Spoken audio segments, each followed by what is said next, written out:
પ્રજ્ઞાબાની જોહરની તૈયારી પર પરેશ ધાનાણીનું ટ્વીટ, હે શક્તિ તમે શાંત રહેજો।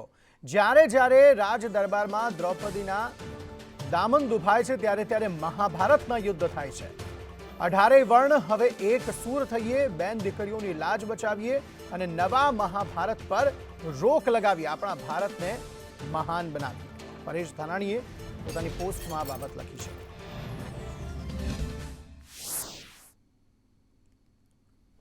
હે શક્તિ તમે શાંત રહેજો, જ્યારે જ્યારે રાજના દરબારમાં દેવી દ્રૌપદીના દામન દુભાય છે ત્યારે ત્યારે હંમેશા મહાભારતના યુદ્ધ થાય છે।